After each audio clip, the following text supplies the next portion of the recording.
So, good afternoon and welcome to the third of my lectures. 5 of the 5 lectures, 4 are about the cohomology of groups, and I thought I'd take a break today and talk about cohomology of homotopy 2 types. And I think what I really want to do is I want to motivate why possibly it might be interesting to study these things. I have quite a lot of slides, but I think what I'm going to do is I'm going to go slowly, and then at the very end, I'll just speak to the last few minutes. But I'll go slowly at first. And so what I want to do then is explain why one might be interested in homotopy 2 types, and I'll have to explain what they are. And the motivation I'm going to take from applied topology. So the first few slides are about applied questions. Well, maybe not the first few slides, but let's just recall that we've been talking about chain complexes. So a chain complex is a chain of, for me, 3 abelian groups. And you may actually have inclusions or even just chain maps. Let me call this C again.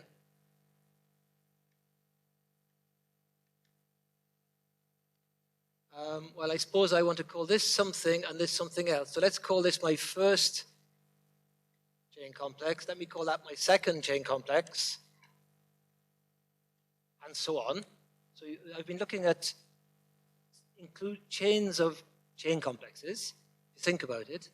In fact, in the first lecture, what did I do? I started out with a topological space X, and I thickened it. And then I thickened the space again. And then what did I do? To the first space, I took the chain complex, and then I took the chain complex of the thickened space and so on. So I have been dealing with inclusions of chain complexes. I've actually been working over the integers to now, but I think to keep things sane, this today, at least initially, I'll work over a field, maybe the field of 2 elements even. And implicitly, I have been talking about the fact that if you take the homology of this chain complex and the homology here, then such a chain map induces a map on homology. And if you have a sequence of such inclusions, you get a sequence of chain maps, which on the slide are denoted iota. N for the degree of the homology, ST meaning I'm starting at the chain complex number S, the source, and I'm ending at the chain complex number T, the target. And then in the first lecture, I was talking about Betti numbers. So what they are, I have, on homology, Hn, in this case, is a vector space. So I have iota n is a map of vector spaces. So I can ask for the dimension of the image of that map, and I call it the persistent Betti number. So beta n st is the degree n persistent Betti number. It's the rank of the homology map iota n, starting at the S complex and going to the T complex. And then I'm going to repeat a slide. If you have these numbers, they'll all be ranks, so there'll be numbers. One way to encode them, I've done this already, but I'll just remind myself, is you can record a matrix of persistent Betti numbers quite nicely in terms of called a bar graph. So the idea then is that beta n st is represented by that number of horizontal lines from column S to column T. So beta 2, 1, 1 here is 1. So in my first column, I have one horizontal line going from column 1 to column 1. Right? That's a dot. Beta st, when st is 1, 2, in the 1, 2 position, first row, second column, I have one line. So there's one line going from column 1 to column 2. And in my first row, third column, I have one line. So there's one horizontal line going from column 1 to column 3. And in fact, this is the way you get it. I have to put it there because I need, well, the beta 2, 2 position, I need 4 dots. There are 4 lines going from 2 to 2. And there are precisely 2 lines going from column 2 to column 3. So if you think about it, the only way that you can represent that matrix is so. And then the beta 3, 3 position, there are 4 dots. So I need 4 dots here. So that's how I'll represent the persistent Betti numbers. And we've seen that Betti numbers, or homology, the 0th dimensional homology captures the number of path components of a space. So if this was degree n, this would say that there's one path component here, which persists right the way through. Here there are 4, in this level there'd be 4 path components, but 2 of these path components somehow amalgamate with these 2 because only 2 persist to this level. So it's a way of capturing what persists. And I think I'll do an example which will illustrate the numbers. So at lunch, I met one participant who's actually an engineer and works in big data, so at least I'm glad I've got this example. Imagine that you had a data sample taken from some large dimensional vector space. So, like that. You may ask, what can I say about the manifold from which such a sample has been taken? So, the vectors in a large dimensional vector space, that's all we know. Can you say anything about it? That's the question. That's the data. Well, these will be explicit vectors. So let me cheat now. Let me tell you, I'm going to take some vectors, and I don't know how to do this without telling you what the answer is. So I'm going to tell you some information, and then you have to delete it. Okay, you have to pretend I haven't told you. How did I construct my example? I took 72 images. Each image is an array of black, white, or blue, white pixels, zeros and ones. I think it was 256 columns, 256 rows. And I just concatenated all the rows, and I produced a large vector. So I actually took, for each one of those 72 images, there are 72, this A is an image, that B is an image, and so on, as digital images. I produced those vectors, V1 to V72. So I have to pretend that I don't know where they came from. And the game is, what can I say about the space that we've sampled those vectors from? So we can do the following. We want to produce a filtration, a sequence of chain complexes. So what we can do is, for any given threshold T, I can do the following. I've got my 72 vectors, wherever they are. I can choose a threshold T, and I'm going to say, well, if 2 vectors are within a distance, so I have to have a notion of distance. So I can take whatever notion I like. I've taken Euclidean distance here. If 2 vectors are within a distance T, for some given T, I will include an edge.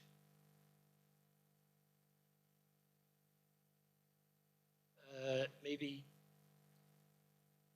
like that.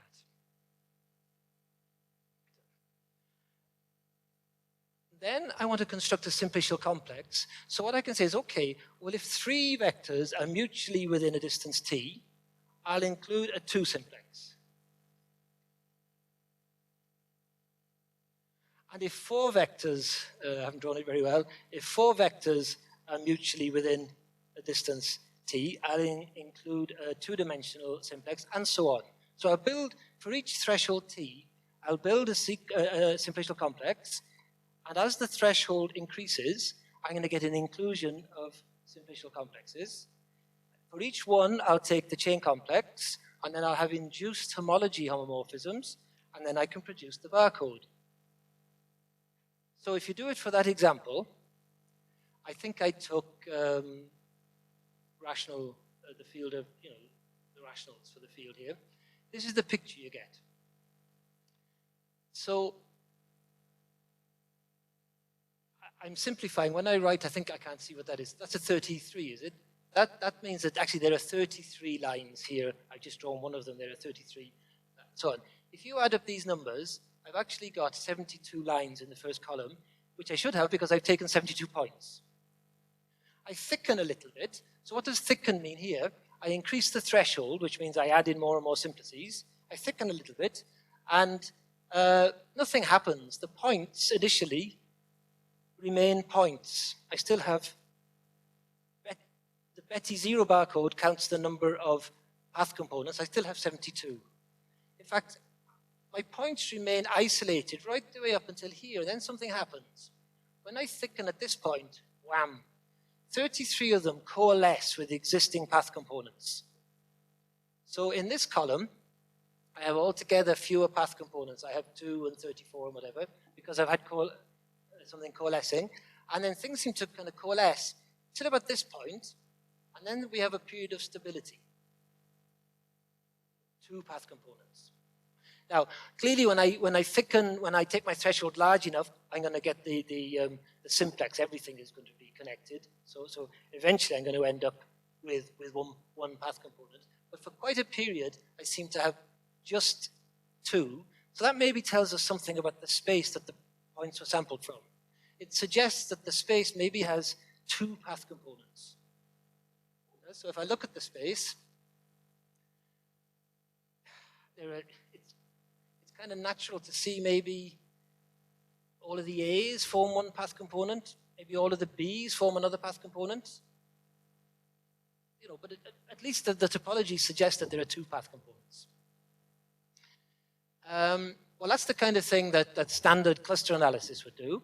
But given that we're actually dealing with simplicial complexes, we can ask, what about the first homology? There was nothing special. Homology is a functor. So let's look at the first homology and see what kind of a barcode you get. And for the first homology, you get one long line, another long line, and then, okay, here you get some holes which don't last very long. They kind of just appear and then disappear. So you seem to have 2 holes in the space. A hole represents, well, it's something like a circle or something of the homotopy type of a circle. So somehow there should be something, well, there should be 2 circular things in our space, which I guess there are, because how did I produce the space? I took my A, and on the computer I just rotated it so many times, 36 times, and I took my B. So you can recover some information from the manifold just by using homology and the fact that homology is a functor.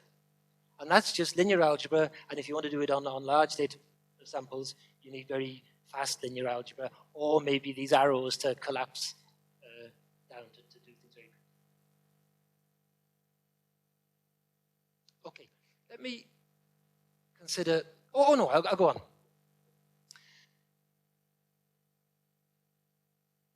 There's a lot of noise here. But around here, I seem to have no noise in that in this period, I've got just 2 circles and nothing else. And in the same period, maybe around here, I've just got 2 path components.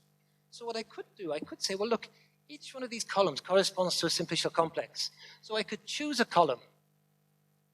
And I'm going to say where there's no noise. And I can say, let me take that simplicial complex on the computer. Now, it's an enormous simplicial complex because it'll have loads of high-dimensional simplices because of the way I've constructed it. But now I can try to construct a discrete vector field to collapse it down to the smallest possible simplicial complex that's homotopy equivalent. And what you find in this example is I took the 20th column, the simplicial complex simplifies to this simplicial complex. Each one of those points was one of the original data points. And what you've achieved is you've somehow arranged your data points in a rather nice fashion that maybe now you could give to a more traditional statistician to analyze further. So that's kind of using homology to say something about data. And in the language of topology, because this example is so simple, this is just a one-dimensional CW complex, you can actually draw a picture of it. or you can say that it's a disjoint union of two circles. Okay, but that's a very simple example because usually the answer won't be one-dimensional. So now let me go to a second example.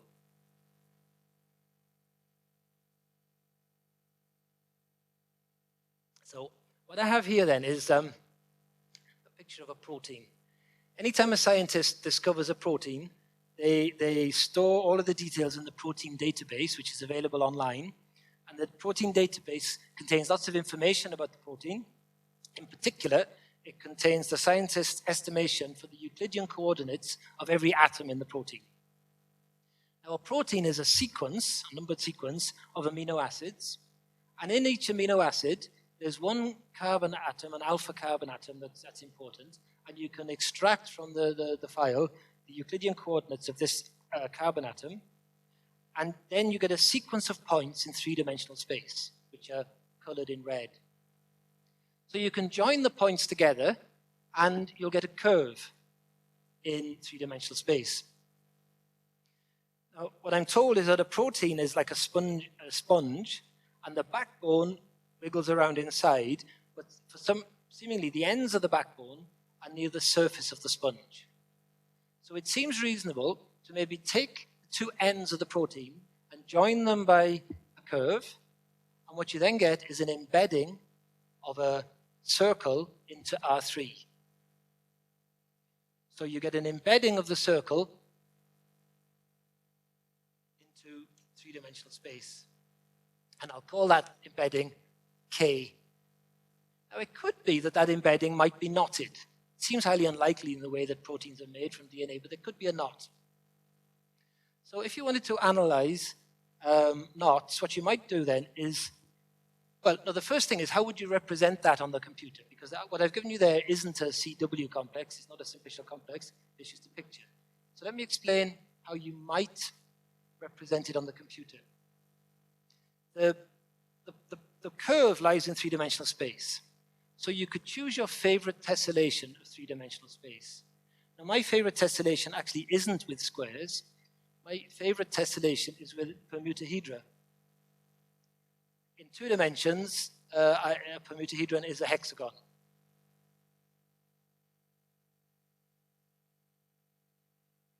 I like permutahedra or hexagons more than I like squares because whenever 2 permutahedra meet, they meet in a, if they're of dimension n, in this case they're dimension 2, they meet in a dimension n-1 face.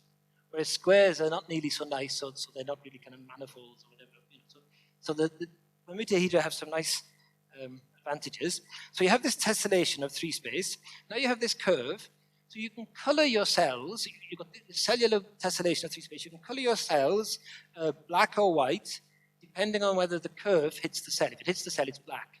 So then you get, or green in this case, you get a picture of your protein in this tessellation. And that is a CW complex. It's made up of these cells, and these cells have faces and edges and vertices. So you've got a cellular decomposition. Okay, so what could you do? Well, one thing that's of interest and is a hot topic at the moment in biology, seemingly, is the shape of proteins. It's believed, it's a dogma, that this sequence of amino acids encodes a lot of information. In particular, it encodes the shape of the protein. But there's a lot of work going on how do you access that shape. You know, the question is, how does the sequence determine the shape? I don't know the answer to that.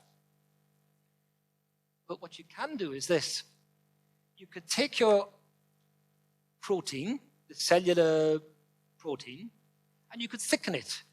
Just add in the neighboring cells, and then thicken it again. And you'd have a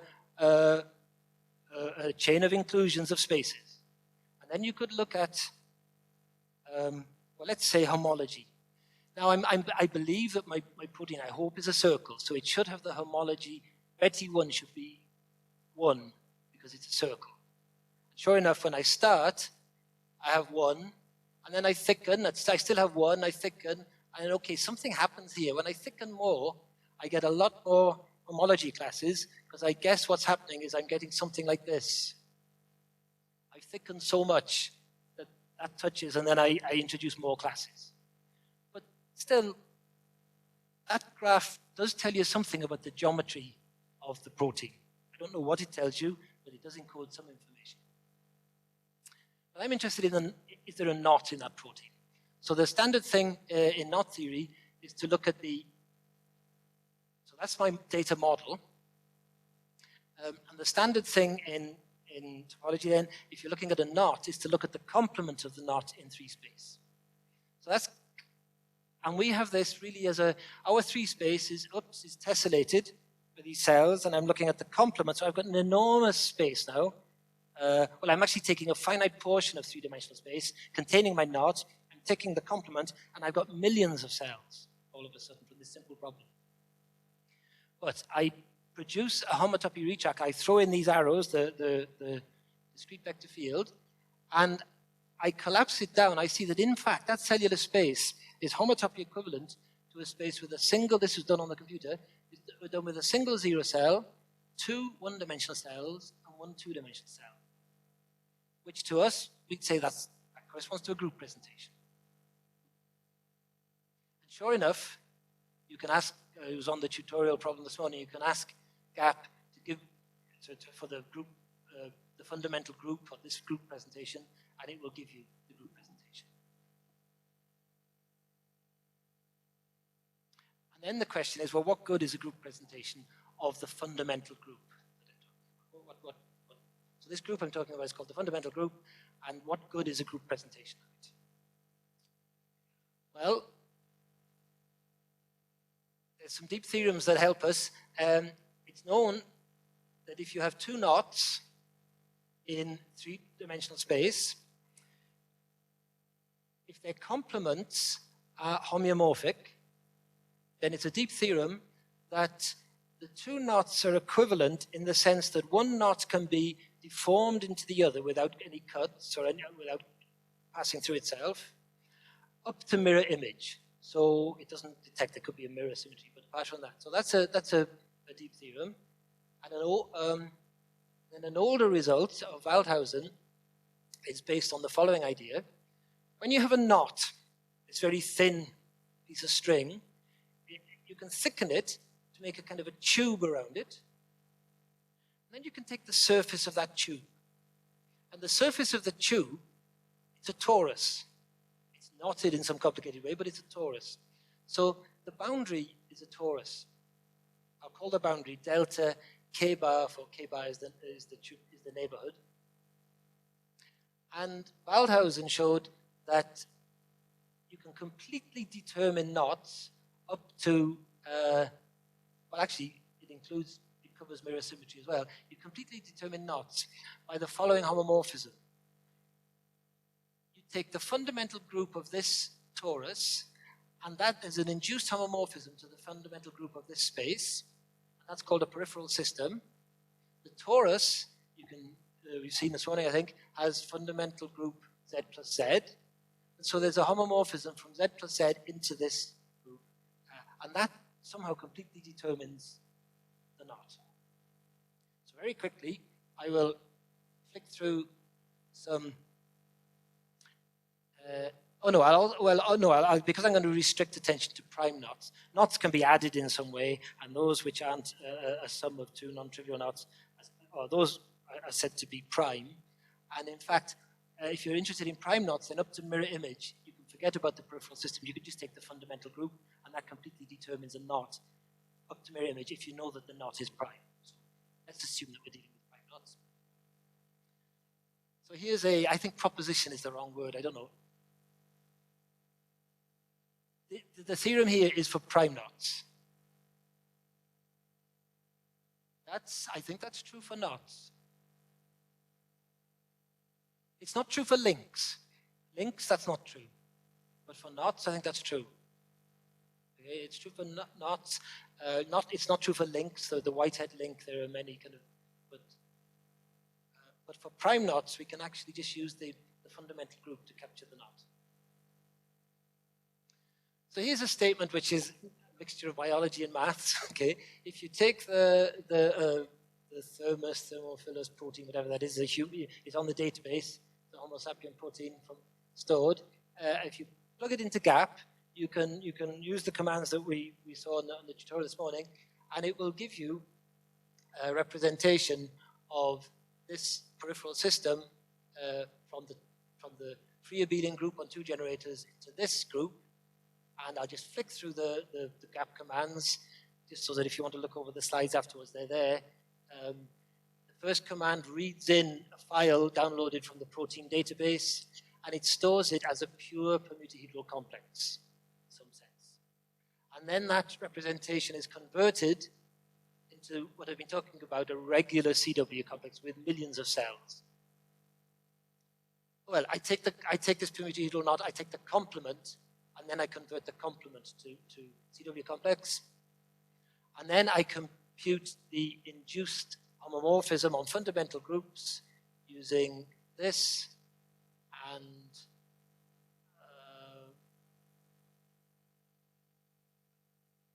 this gives me a representation of all.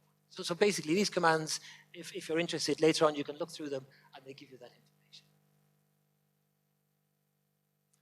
But the question is, what can you do with a group presentation? You can't do too much. You can't ask are 2 group presentations isomorphic. It's not a solvable problem to decide if a group presentation presents a trivial group. But what you can do is the following.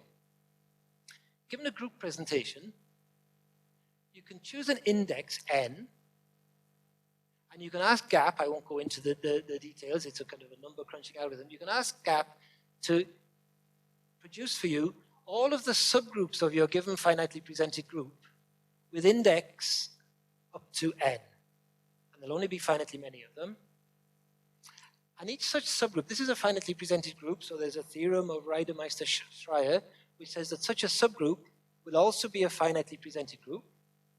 And as it's a finitely presented group, you can ask for its abelianized group.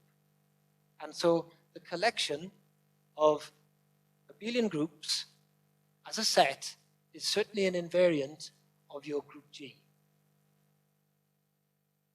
So, for example, in the case in question, I took the fundamental group of the complement of that protein, and you find that the invariant for n equal to 3 is just 1, 2, 3, 4, 5 groups.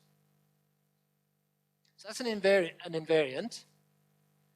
And what we've done recently is, I'm not sure if this is wise to have done it, but we looked at all of the knots on prime knots on up to 14 crossings. So given a knot,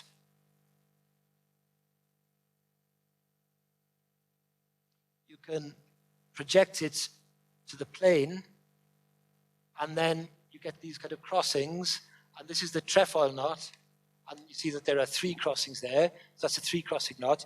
All of the knots up to 14 crossings are stored in Mathematica. We took them down, and we tested this invariant for a suitable choice of index n. And in fact, you only have to take n to be 7, and you distinguish between all of the fundamental groups of the prime knots. So and that was done on a computer, sometimes we took protein knots, and so you can really do it in GAP quite quickly. It's just the number of knots is the problem. This is joint work with people in Krakow University. Okay, so fundamental group can be used in applied topology for problems where the information you're trying to capture is kind of one-dimensional and not low-dimensional. But the fundamental group doesn't capture too much about the space. When you increase the dimension, you probably need to consider other things. So this is the topic of today's talk. I'm only starting now, but that's fine. Let me say then that a homotopy n-type is a CW space, X, whose homotopy groups are trivial. It's a connected CW space whose homotopy groups are trivial for I greater than n. So a homotopy 1 type is a connected space whose homotopy groups, whose fundamental group is, say, G, and all of whose higher homotopy groups are trivial. So that is really captured by G. So a homotopy 1 type is another way of saying group. So let G be a group, you could equally say let G be a homotopy 1 type. So if you want to do two-dimensional group theory, it might be fun to ask about homotopy 2 types anyway. And the questions that we'd want to consider are how can you succinctly encode a 2 type on a computer? We know how to represent a group. How would you represent a two-dimensional group? If you represent it, what can you actually compute from the representation? And having designed a representation, how can you actually produce the representation? So let me just recall then that for the homotopy 1 type, which is a group, one way to store a group on a computer is as a finite presentation. A finitely presented group can be captured by a presentation. And from our point of view, the generators and relations in a group can be thought of as 1 cells and 2 cells in a cellular space. Okay, so a homotopy 2 type can be captured by what's called a cross module. I'll probably use the blackboard in a moment. This is a notion that goes back to Henry Whitehead, who was very much interested in combinatorial topology and this problem, so it really is an old notion. And I just give the definition. So a cross module is just a group homomorphism from a group M to a group G. I'm afraid I write my actions on the left, together with an action of the group G on the group M. And then there are 2 rules that have to be satisfied.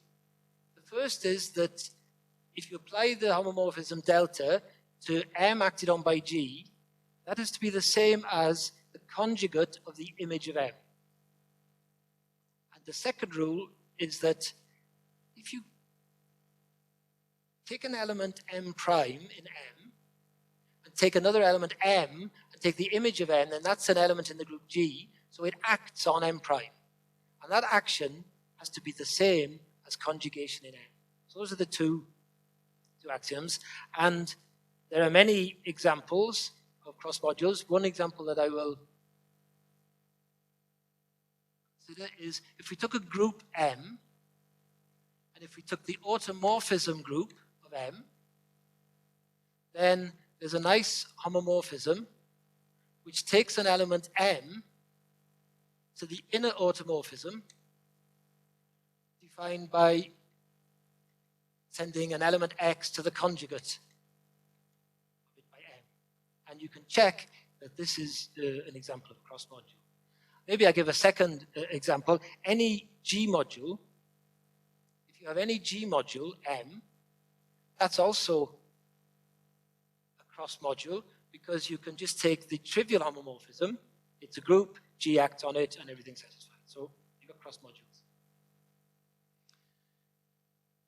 Cross modules, they capture topological spaces, homotopy 2 types. So algebraically, you can define the fundamental group and the second homotopy group of a cross module quite simply.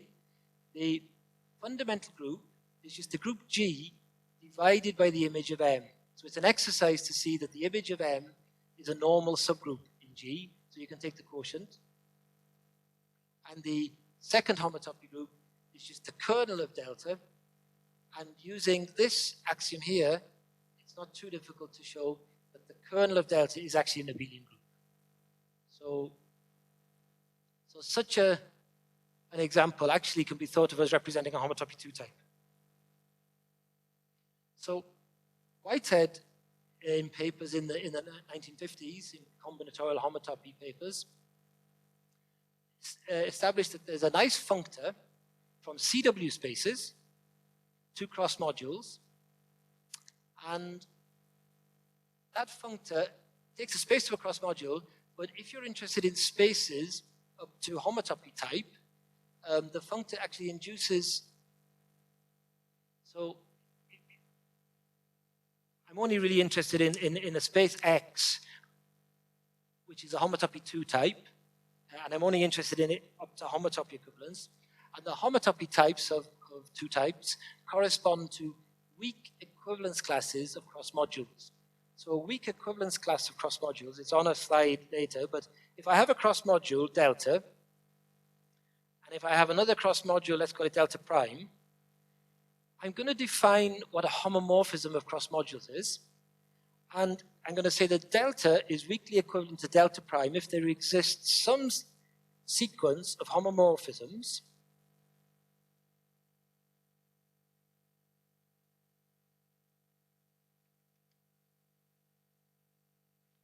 where I go from delta to delta 1, and then from delta 2 to delta 1, and then from delta 2 to delta 3, and from delta 4 to delta 3, you know, alternating. If there's some sequence such that each such homomorphism induces an isomorphism on the fundamental group of the cross module at each case and on the second homotopy group. So if there exists such a sequence, I'll say that delta is weakly equivalent to delta prime. And Whitehead's theorem, or theory, allows you to do the following. For the not case, we could only get a presentation of a fundamental group. All I'm ever going to hope to get out here is, in some sense, a presentation for cross module. What could you possibly do with a presentation for cross module? Well, I could take my presentation for the cross module, I'll call it I of x. I might be able to come up with some finite cross module. I might be able to take a finite group M, produce this cross module, and I could look at all of the cross module morphisms from this cross module to this, and I'm only really interested in things up to a homotopy equivalence. So I could take the collection of all such homomorphisms, I could divide out by a certain relation, and that's what I'll call square brackets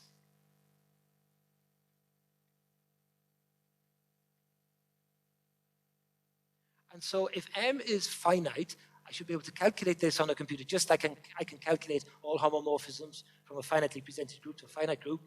And that set you could analyze. So let me just tell you what I mean by a morphism of cross modules. So if you have two cross modules, M to G, M prime to G prime, by a morphism, I mean a pair of homomorphisms, group homomorphisms from M to M prime, from G to G prime, such that this square commutes, and the homomorphism phi 2 has to be, in a sense, equivariant. Phi 2 has to send M acted on by G to phi 2 of M acted on by phi 1 of G. So that's a homomorphism. I'm going to say such a homomorphism is a quasi-isomorphism if it induces isomorphisms on the fundamental group and the second homotopy group. And then, as I wrote down here, I'm going to say the two cross modules are weakly equivalent if there's a sequence of quasi-isomorphisms.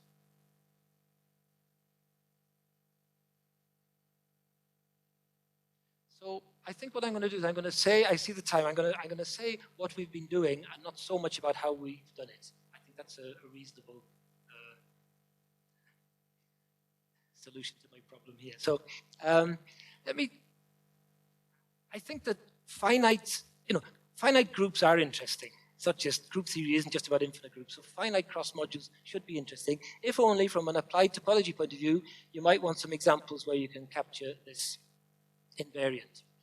And actually, I'm only really interested in finite cross modules up to quasi-equivalence, because it can be shown that if two finite cross modules are weakly equivalent, this invariant is going to be the same. The trouble is,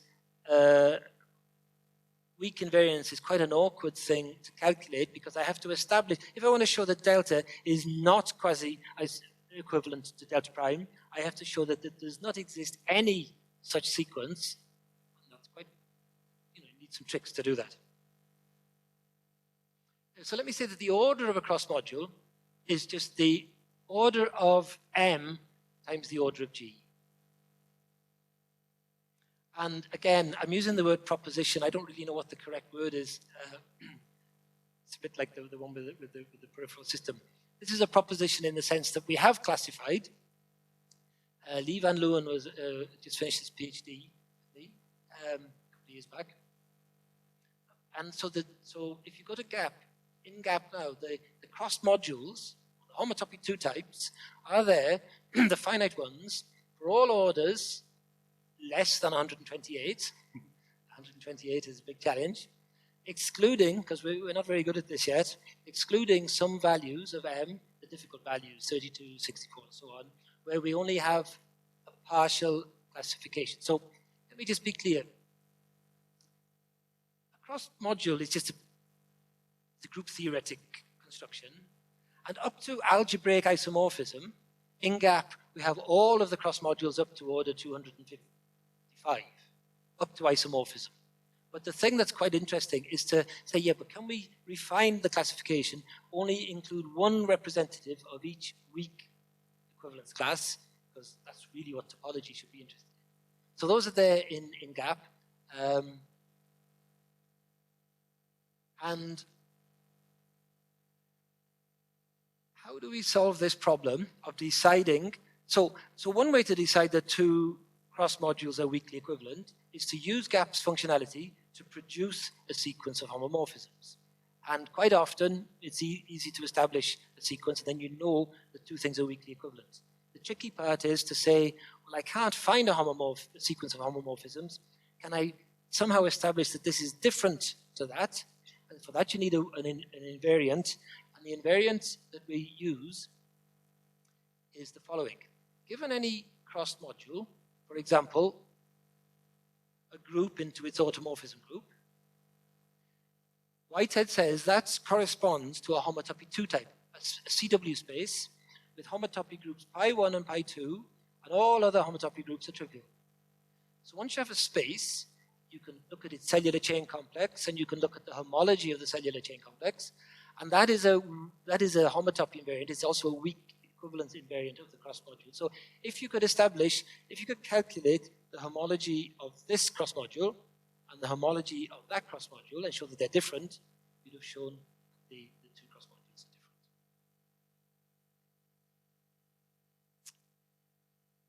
So let me not tell you how we calculate the cohomology, because I think now I don't really have enough time to go into it.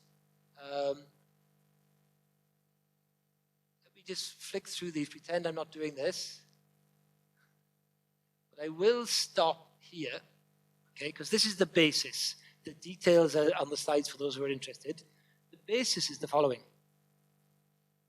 It's possible to define the homology of a cross module purely algebraically.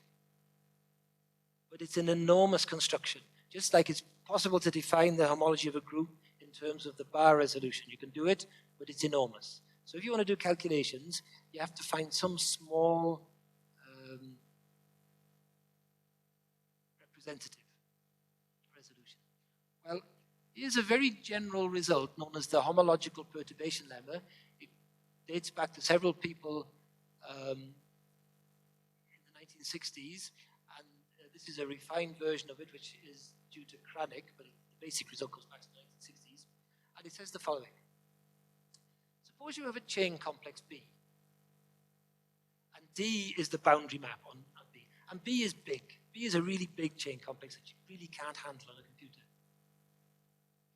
And suppose that you have a smaller chain complex, R, with a boundary, and suppose that you have a chain equivalence between these.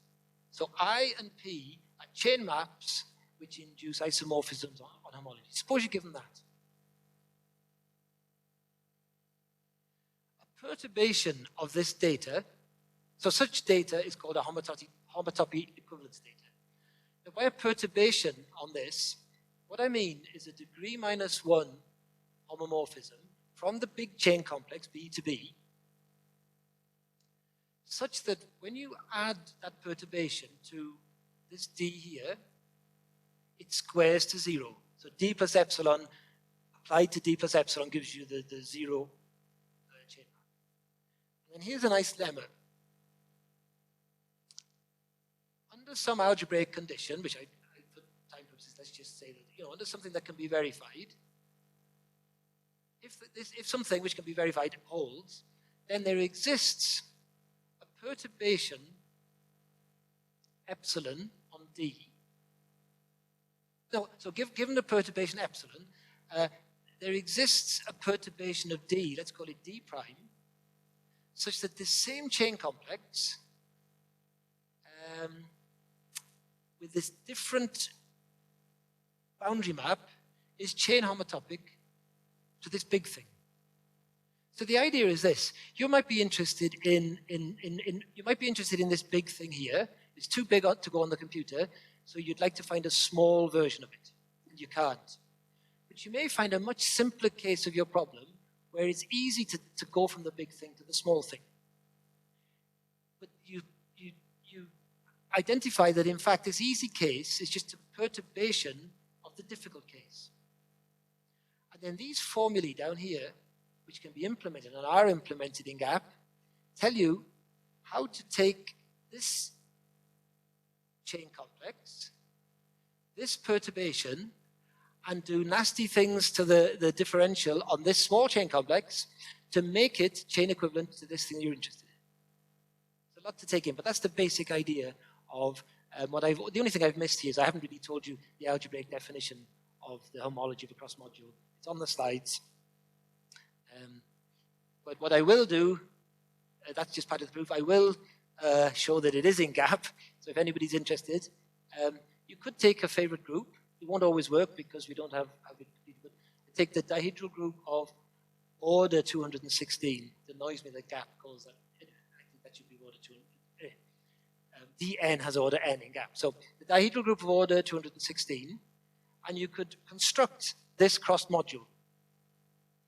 And you could ask, what's the size of this cross module? And you say, wow, the size is moderately large. It's, what is it? It's 839,000 something. It's quite a big group. But you can now say, well, look, just give me the identity of a weakly equivalent or quasi-equivalent cross module, which is smaller. The unique representative stored in GAP, smallest order. And what it says is, well, there is such a cross module of order 72, so it's a lot smaller, and it's number 68 in our catalog of cross modules of order 72. Then what you might do is you say, well, okay, now can you construct for me this small cross module of size 72, number 68, and it constructs it. So now you have quite a small cross module, which is weakly equivalent to this large one. And then you say, okay, give me the homology. There's a typo in my slides. I mean, I did take this from GAP, but that should be a G2. Okay, that's a G2. You should now say, give me the homology of this cross module. And it gives me that it's Z, it's a sum out of so many cyclic groups of order 2 plus the cyclic group of order 18. And that is also the homology of this large cross module. So that's there in GAP. And as I say, there's more work needs to be done in this, but I do suspect that just like finite presentations of groups of infinite groups are interesting, finite presentations of cross modules are interesting. In particular, if you have a good supply of finite cross modules, you can work out invariants which actually come from topology, and many of the problems in applied topology can't be solved just with the fundamental group because they're just slightly higher dimensional. So I'll stop there.